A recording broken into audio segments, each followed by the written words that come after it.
Salut à tous.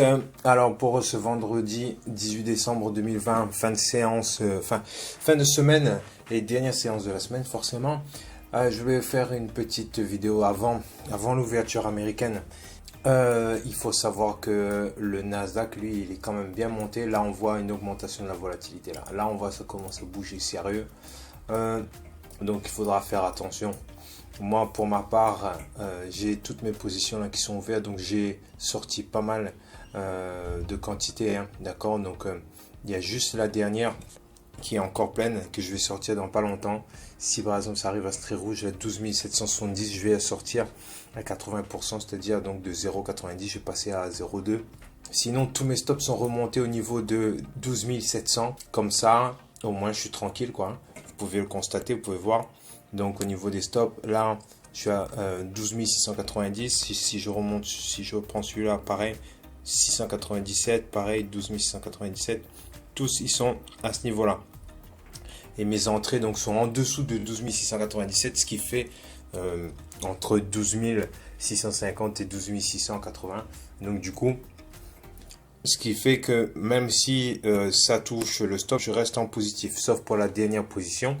Et là, tout le travail réside là-dedans, c'est d'essayer de prendre un maximum de bénéfices au bon moment. On va essayer de le vivre en live. Je vais sûrement clôturer ma position à ce niveau-là. Ça va être rapide, ça va être super rapide. Attention, parce que l'ouverture, faut pas déconner, surtout l'ouverture américaine. Alors, je me prépositionne. Prépositionné à clôturer à 0,2. Attention. Attention, allez, c'est bon, ça y est, j'ai clôturé. Hop, on va reclôturer encore un peu. 0,7, on va clôturer 0,5.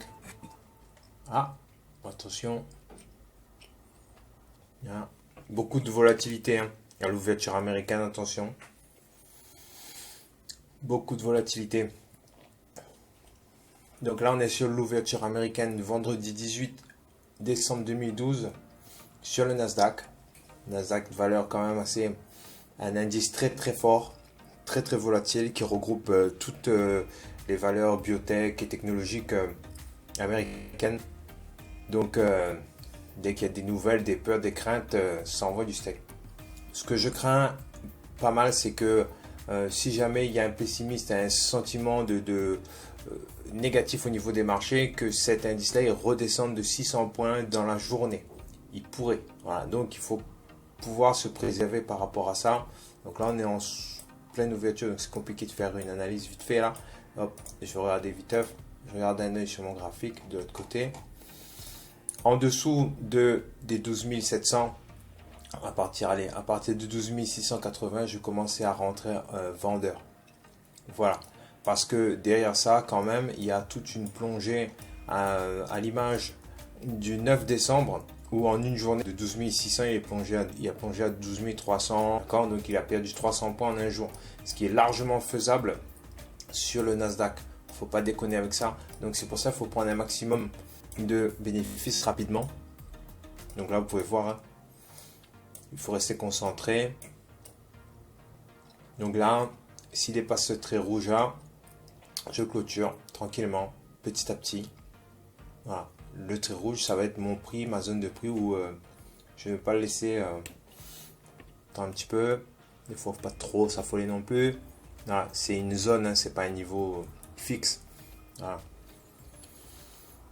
Que ce soit le Nasdaq, que ce soit le Dow, que ce soit le S&P ou autre, pendant une demi-heure, voilà, c'est assez compliqué. Donc il vaut mieux se positionner avant. Voilà, ça y est, je suis sorti complètement. Voilà, donc là, je peux laisser mon résiduel, je suis tranquille. On est bon. Maintenant, s'il veut plonger, il peut plonger. Moi, je sais que toutes les positions que j'ai là, elles vont compenser la perte de celle-là, tout simplement. Et je resterai en positif, quoi qu'il arrive. Donc, on est tranquille. Voilà, voilà. Allez, ciao.